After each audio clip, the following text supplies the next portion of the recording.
Well, hello, it's Andrew here yet again, and what you probably don't realise, and almost certainly won't realise for most of you, is that I've just been away for 2 weeks.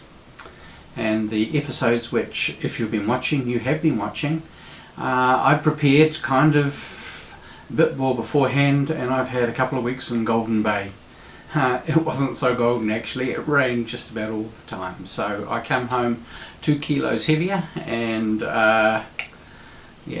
didn't get much done, but here I am, and it's good to be back, and it's good to be back here in front of the camera and making another offering, which also was one that I'd substantially prepared before I went on holiday. So we're picking up the narrative again in Matthew chapter 18, verses 15 through to 20. If your brother or sister sins, go and point out their fault just between the two of you. If they listen to you, you've won them over. But if they will not listen, take 1 or 2 others along, so that every matter may be established by the testimony of 2 or 3 witnesses. If they still refuse to listen, tell it to the church. And if they refuse to listen even to the church, treat them as you would a pagan or a tax collector. Truly I tell you, whatever you bind on earth will be bound in heaven, and whatever you loose on earth will be loosed in heaven. Again, truly I tell you that if 2 of you on earth agree about anything they ask for, it will be done for them by my Father in heaven. For where 2 or 3 gather in my name, there I am with them. Well, this is the 21st century. In the West, where we live, we don't tend to live in the kind of environment where we act as morality police for one another. There are some parts of the church that do. I'm no longer part of that kind of church. At least I don't think I am. But I want you to hear these words again. If your brother or sister sins, go and point out their fault just between the 2 of you. If they listen to you, you have won them over. The sense of this is softened in some translations, which include words from later texts, so that it would read, if your brother or sister sins against you, meaning that in fact you are minding your own business. The bold, if your brother or sister sins, potentially sets one up for being a busybody. And Jesus is aware of this. He tells us to take the log out of our own eye before we venture to remove the speck from the eye of a brother or sister. It's so easy, isn't it, to take a text like that about confronting a brother or sister and thinking, we're doing the right thing. We've got to do the job because it says here so in Matthew's Gospel. Quite some years ago now, Linda Clark interviewed Tony Campolo. Many of you will have heard of him. Campolo had been one of Bill Clinton's spiritual advisors. A very interesting character.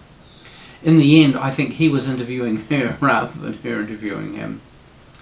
But she made this comment. She says, you evangelicals say love the sinner and hate the sin. And this was with relation to some of Bill Clinton's well-known indiscretions. But Campolo laughed. He said, that's not what Jesus says. He says, love the sinner and hate your own sin. And I must admit, I was really struck by that, and he's absolutely right. That is exactly what Jesus is saying. Our self-righteousness doesn't endear us to anybody, and certainly doesn't promote kingdom living. And this is why he says, remove the log from your own eye before you take out, because you'll have better vision to be able to take out the speck from the eye of another. So, love the sinner and hate your own sin. So how are we to read this passage? I want to suggest that there's only one motivation that would cause us to initiate such an approach. To initiate this sense of going to talk to a brother or sister about their sin. And it's a profound loving concern for the other, for the one who has sinned. And If it's out of a desire for their best, for their long-term well-being, we may have success.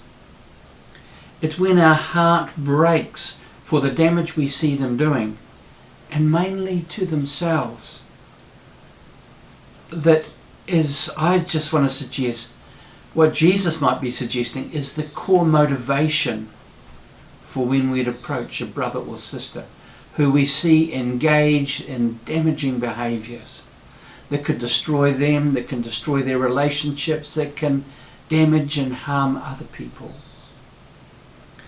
And it's only when we come with this heart out of a real desire to see them whole, out of a real desire to make sure that they don't wreck themselves. This is the only way that such an approach, I suggest, will be heard. It's a kind of sharing the truth through tears. That's why it's so important that we start with the individual, with the private, with the one-on-one approach. This has the greatest possibility for success. If the approach is lovingly, humbly made, in the spirit of gentleness, out of the deepest concern for the other, it might be heard. If it's bathed in prayer, if it's out of a deep yearning for the wholeness of the other, they might be willing to listen, or at least reflect afterwards on what has been said. If it's made without judgment or accusation, but with a clear concern for the welfare and the best good of the other, it just might be received without the other doubling down on it. As I said in my last episode, apparently, a friend gently reproved me one day with the words, "You're better than that."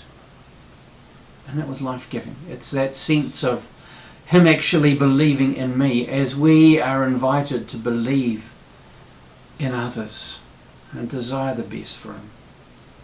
It's that kind of positive, restorative approach where the one being addressed knows that they are loved, that the other believes in them and wants the very best for them.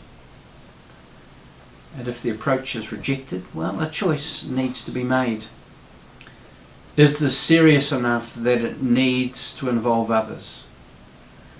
Will it likely be restorative? Because the further one goes down this path, the less likely the possibility of a positive resolution.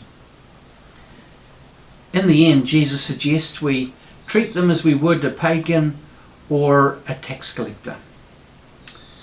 And until I've actually got through this in this series, I'd imagined that this is inviting us simply to write these people off, to exclude them, to kick them out of the church and wipe our hands off them, and it sounds harsh. I want to suggest, though, that this could be a serious mistake, because it's worth noticing how Jesus treated such people, how Jesus treated pagans and tax collectors. And as we look to see how he treated them, we discover that he treats them with compassion, with hope, with a commitment to loving them into the kingdom. We see this with Matthew, who became one of his disciples, who was, wait for it, a tax collector. We see this with Zacchaeus, who was also, wait for it, a tax collector. We see this with the Syro-Phoenician woman, who pleads for her son. But ultimately Jesus reaches towards her with gentleness and with respect and with favour. Jesus recognises that so much self-destructive behaviour is caused by personal pain. Is this not the case with all of us? How many of us actually started out and were determined to go out of our way to do evil, to be really as bad as we could be? And I want to suggest that if we did, it's probably that at the root of it is a deep, deep pain. It's worth asking where this all started. How did this person get to where they are today? How did you get to this particular point? How did you get to this action? How did you get to this self-destructive behaviour? Where did this come from?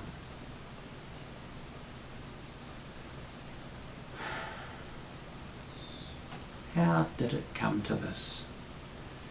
And so where is the place for a gentle, loving exploration of what has happened, starting with a presumption of innocence, or at worst of making a mistake, rather than leaping right in and assuming that the person is driven by evil intent. So often people make mistakes. They look back and think, that was a really dumb thing to do. That's a really stupid, boneheaded thing to say.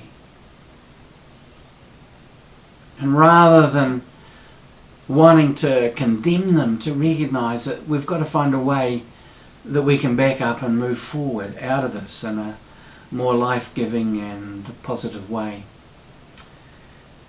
I'm going to run a risk here. I was watching bits of the news with Brenton Tarrant, the man who killed 51 of our Muslim brothers and sisters in a horrendous act on the 15th of March last year. And I wonder, are you going to tell me that there's no place for redemption for Brenton Tarrant? There's no way for him to be able to at some point look back and see what he's done with a sense of horror, with a sense of recognition that this was evil, but it was a really bad idea. And it may have started somewhere way back. Is there no place for restoration? I know that he's going to spend the rest of his life behind bars. But is there no way that that could be redeemed? I think in the Jesus regime it can be, even for such a one as he. It's not a hopeless case. I don't believe in the end any of us are totally beyond reach. Be worth praying for him. Even though you might feel sickened and disgusted and outraged by what he's done.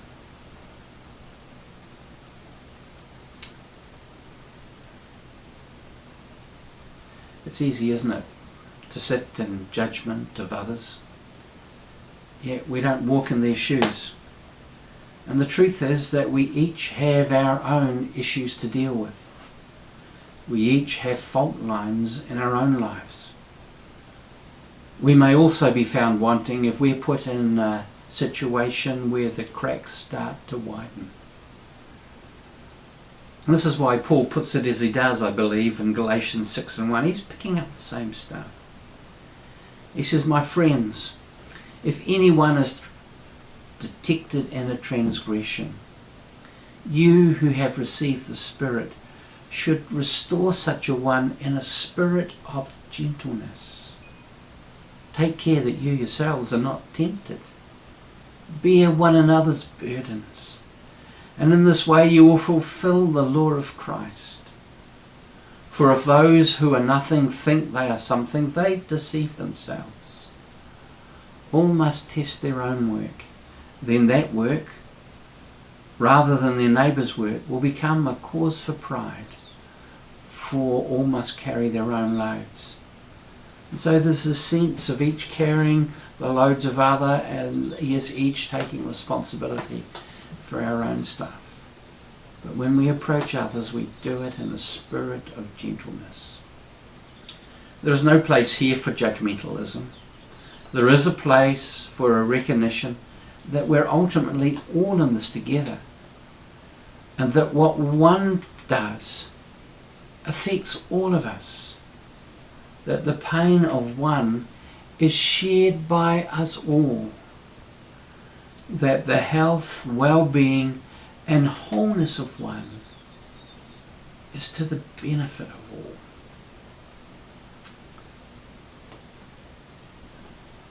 It seems to me that the Jesus kingdom of heaven approach is with a deep desire to seek restoration, to seek a way out, to seek a way back, to seek a place where a new beginning becomes possible. And often this will require an acknowledgement of wrong. It will require repentance. It will require a desire to put one's pride aside and say, I'm wanting a new start. And isn't that what the kingdom offers us? A new start, a fresh beginning. I think so. God bless you.